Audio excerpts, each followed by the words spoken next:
It's a spectacular view of the hills and mountains overlooking the city, as well as a few of the churches and the cathedrals. Hello and welcome to Zagreb in Croatia. It's my first time here, so join me on a little exploration of the city. That yellow building is the Opera House.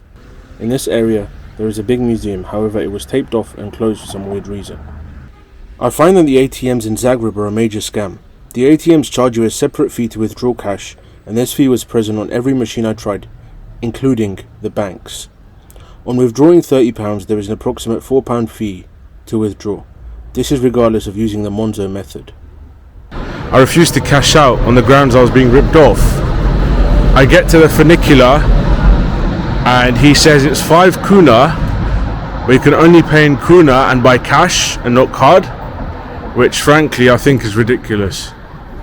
And nor am I going up those steps today. So therefore Upper Town is cancelled. After COVID, everything should be card. I've seen more card being used this year than I have in my entire life in countries where you would never expect even a card machine to exist, but for some reason this is cash.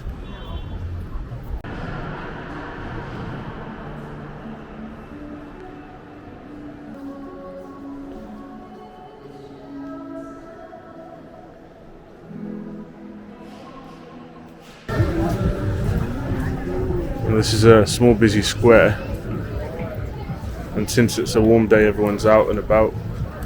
And the crazy thing about Zagreb is, regardless of the weather, they still have outdoor seating, and because they have a good amount of shelter and shade in their outdoor seating, you're not exposed to the elements.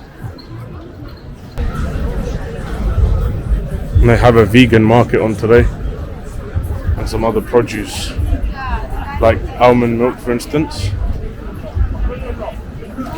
But there's so much more here than just the vegan market. There's also supermarkets selling produce. So yeah, no one told us that every bank will now charge you a fee to withdraw money, and that is a shame. And places only take cash unless you spend a certain amount. So I feel like I'm being ripped off, and it's my first day here.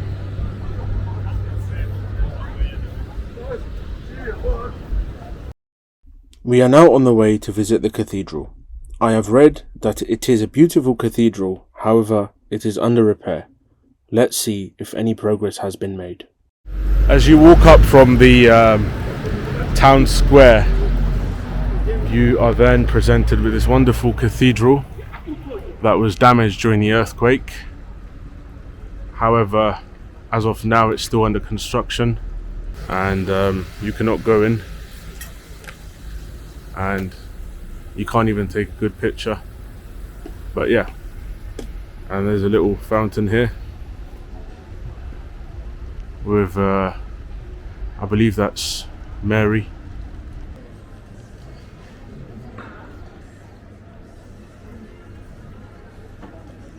So this is the central market, and underneath is the meat and the fish market. So in the town square, this is a very good souvenir shop to go to, and it's really big. It's got a whole big downstairs full of every souvenir you could think of, including fridge magnets, which I love collecting. And he's a really good guy, and they take card for any purchase. And he explained to me how Croatia is in the Balkans, so it's slightly different over here in terms of how cash and card works. But he said everyone should be taking card and not just cash.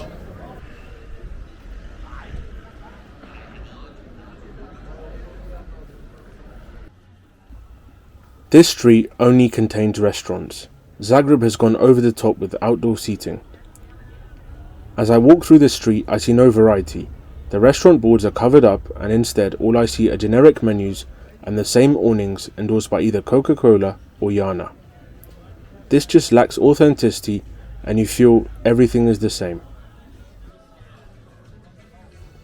Another common theme you'd find throughout Zagreb is beer, and it's like they cannot live without it. The Coca-Cola original here tastes weird as if you're drinking Diet Coke, and yet they charge an arm and a leg for it. If you ever end up in Zagreb, this is a good cafe place where they have borek and chocolate croissants, food items like that. They're scattered around. They also have good food and it's cheap. Yeah, so I've been walking and I just stumbled across this little square that says museum, and inside there's a lot of artifacts built out of stone mainly.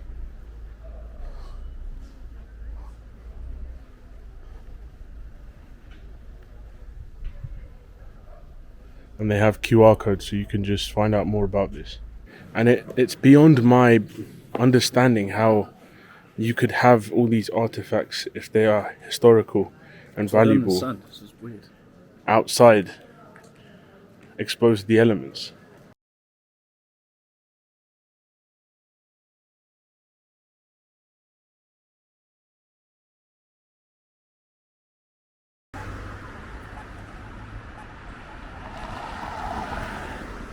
The public transport here is very frequent. Tram tickets can be bought from kiosks. However, we decided to walk since Zagreb is pretty small. Luckily, me and my friend found a 10 kuna note lying on the floor, so we can finally get on the funicular. They say this is the shortest and oldest funicular in the world, but this is not true. According to Google, the shortest funicular is actually in Bournemouth in the United Kingdom, and it is called the Fisherman's Walk Cliff Lift, built in 1935. The oldest funicular is called the Rieszug, and it is situated at the Hohen Salzburg Castle in Salzburg, Austria.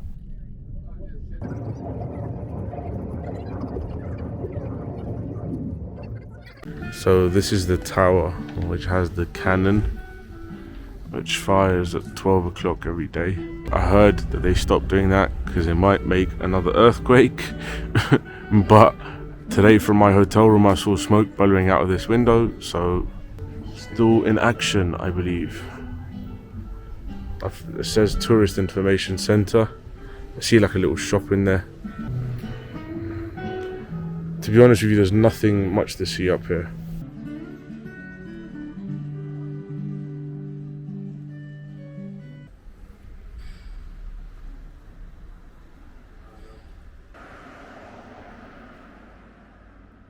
This square, I believe, is the government quota.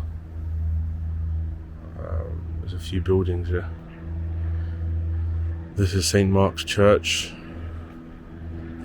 and it's sadly under renovation, so you cannot even take a good picture. But it's got some beautiful tiling on the roof, and that's about it. You can just see it, can't go inside, nothing.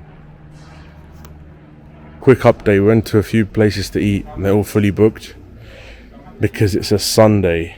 We were told to wait for an hour and I'm hungry. This place is nice, but it doesn't have any food. It's just coffee. And there's absolutely nowhere else to eat. There's a few museums and that's it. So, if you're here on a Sunday, just make sure you're well fed before you come up, because you're not going to get anything.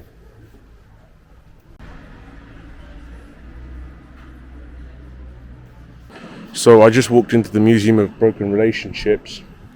There is an hour plus wait to get in. But to be honest, I did not find it intriguing.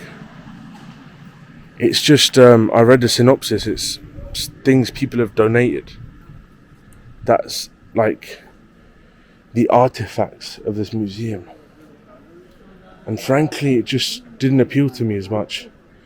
And even their souvenirs, it's just everything that says broken relationships. There's nothing much to it. But I don't know what people find so fascinating about this museum.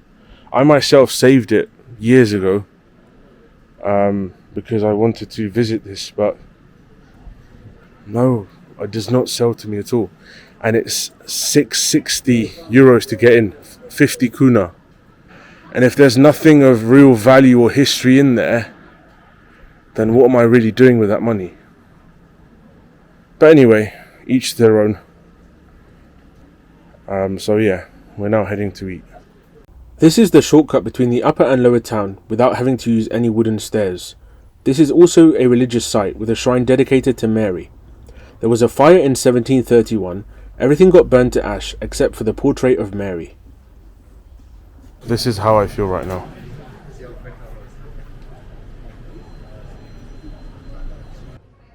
We finally found a good place to eat. This restaurant is run by a Palestinian family and specializes in Arabic and Lebanese food.